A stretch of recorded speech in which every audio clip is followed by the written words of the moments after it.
It's feast and famine in the global outlook this month, with hints that the US Fed may raise rates again at the June meeting, taking markets by surprise. And Venezuela showing that there's not a crisis so deep that a determined government can't hang on. Meanwhile, wildfires drive out the wildcats as supply disruptions bring the oil market into balance, giving prices a lift.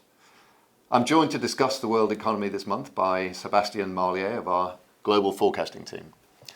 Seb, let's start with what in the current context feels like a reasonably positive story, and that's the US recovery, happening to the extent that it appears likely that the Fed will raise rates again for the second time in the year at the June meeting. Should we be surprised by that? Well, markets were definitely surprised when the April minutes of the Federal Market Open Committee meeting were released in May. There was a bit of a panic in financial markets who were reminiscent of the breakdown in January.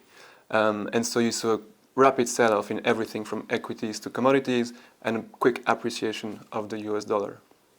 We weren't that surprised because, in fact, the Fed's announcement was in line with our expectations that you will have two Fed rate rises this year. So now what to think of what's going next? I think we will have to track what's happening in high-frequency data.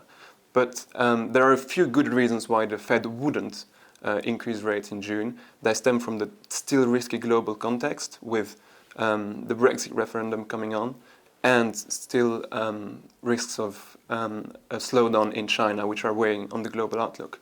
On the domestic front, you've had slightly softer data in the US in the first quarter, and you have rising uncertainty ahead of the presidential election in November. But then if you look at the core measures of inflation and of the employment situation, which are the key mandates of the Federal Reserve, then the situation is looking quite positive. On the employment front, you've had additional jobs creation of 192,000 on average every month in the past 4 months, in the first 4 months of the year. You've also had higher and faster wage increases since the start of the year. And the employment rate, the overall employment rate, has been increasing since the end of 2015, which is a sign of a stronger recovery on that front. In terms of prices, the situation is quite similar.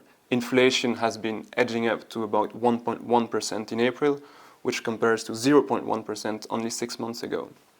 And the Fed's preferred measure of inflation, which is the core CPE, has been trending up as well to about 1.6% compared with 1.2%. 1.3% for most of last year.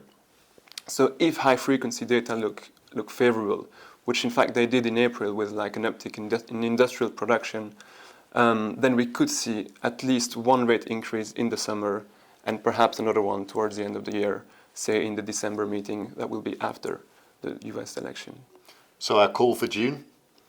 Our call for June for the moment remains that Fed rate increases is relatively likely and definitely in the summer. Okay, super. That's good enough for me. Slightly less positively, we move down south and we look at Venezuela, where we have the Chavista revolution actually falling apart now. Things look very bad there. They're going to get worse before they get better. We've got queues for basic goods. We've got protests in the street. Inflation is already in the very, very high numbers, and possibly we're pushing towards hyperinflation. Now, we're in a very low inflationary world in general, and yet still we have these pockets of hyperinflation or potential hyperinflation around the world. Where do you see this heading?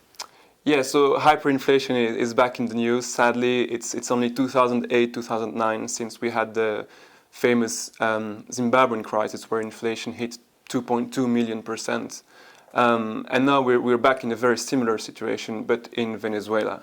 In fact, when you look at Venezuela, there are a number of similarities with Zimbabwe back then, including like a decimation of domestic supply and shortages of foreign exchange, which makes it very difficult to import. So the latest kind of anecdotal evidence is that Coca-Cola just stopped producing its most famous drink in Venezuela because of shortages of sugar. And this all happens against the backdrop of a very difficult political situation, with the President Maduro just having called a state of emergency, and this kind of deadlock between the President and Parliament not showing signs of any improvement. So at the moment, our forecast for inflation this year is of about 700% in Venezuela, which is extremely high. But we think that the situation could improve in 17 and 18 as domestic supply gradually resumes. However, in the case of a default, which seems increasingly likely at the moment, we could see the kind of similar economic collapse that we've had in Zimbabwe with very high, well, much higher inflation than even 700% a year. All right. One of the, I mean, there are plenty of factors. Politics is probably the biggest in Venezuela, but certainly one of the proximate causes of the current crisis there is the slump in oil prices, of Venezuela being a very important oil producer. Now, actually, you know, the oil price has been reflecting a pretty fundamental imbalance between quite plentiful supply and fairly soft demand. But we've had a couple of shocks to supply recently, and it appears as if maybe the market's coming back into balance. Prices have gone above $50 a barrel. It's pretty much doubled where they were at the low point in the year. Where do we see oil prices going from here? Yeah, so you're right. It's been another few exciting months in the oil market after the collapse to like 13-year lows in January. We're now back up to about $50 for a barrel of Brent. Some people have pointed out stronger than expected demand to explain these developments. And it's true that you have some pockets of strength, including in India and in the US, where petrol consumption is actually quite high. However, the major driver of the increase in prices recently comes from the supply side and from a succession of unexpected supply disruptions. Venezuela is a concern, but actually, like you haven't had a collapse in production there yet. But where you've had real issues is one in Nigeria and two in Canada. So in Nigeria, you've had an upsurge in militancy in the Niger Delta, and one group in particular, the so-called Niger Delta Avengers, have disrupted infrastructure, destroyed infrastructure, and have forced some global oil companies to call force majeure on some of their activities there. So the government recently said that about 800,000 barrels a day of production had been lost. We think it may be a bit less, but because this kind of situation will last, because militancy won't disappear, the grievances in the Niger Delta won't disappear overnight, and because the military is quite stretched, having to fight the Boko Haram Islamist group in the north and the Niger Delta Avengers in the south, we think that Nigeria will have a year of relatively low production. The other big interruption in supply came from Canada, where wildfires have removed about 1.2 million barrels a day of oil. However, this is a much more short-lived situation, and we actually see Canadian supply coming back up on stream at the moment. So overall, we've had these supply disruptions which have pushed the markets back into balance, but perhaps that will be just for the month of May. And if you look at the next few months, we think that supply will exceed demand again and that stocks will accumulate again.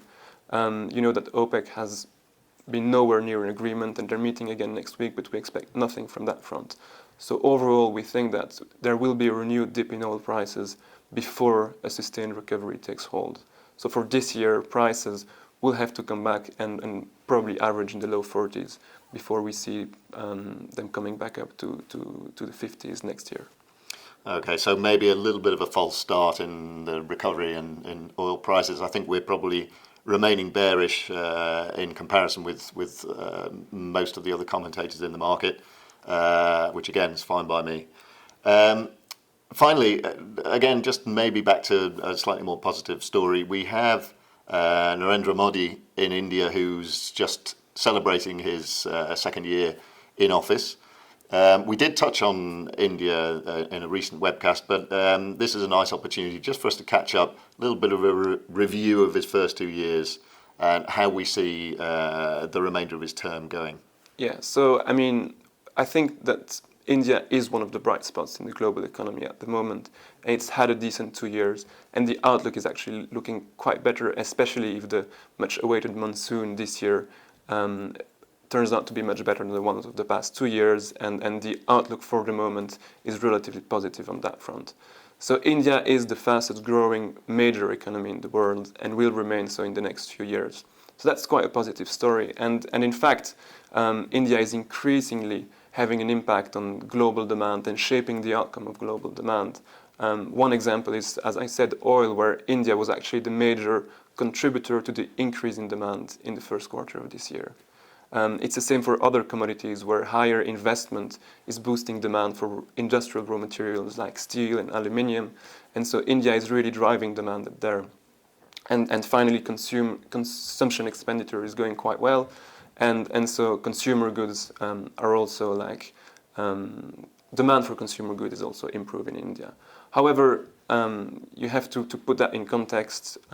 India's economy is still like about 5 times smaller than China's, and its current growth rates are nowhere near China's about 10 years ago. And in fact, India's current growth rate is lower than its growth rates during the commodities boom. So, in fact, it will probably take decades, several decades, before India catches up with China.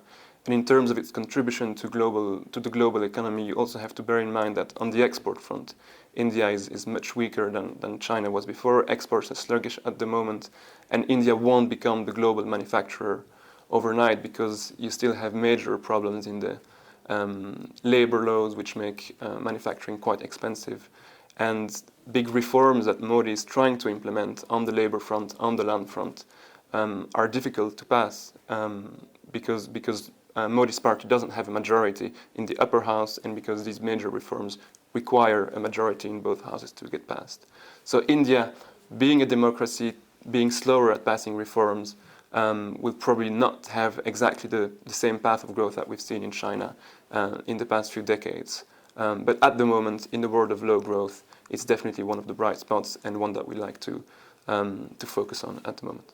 Good. Well, qualified good news there. So thank you very much, Seb. That's it for this month. We'll be back again next month when the agenda may or may not be dominated by Brexit. So thank you very much. See you again next month.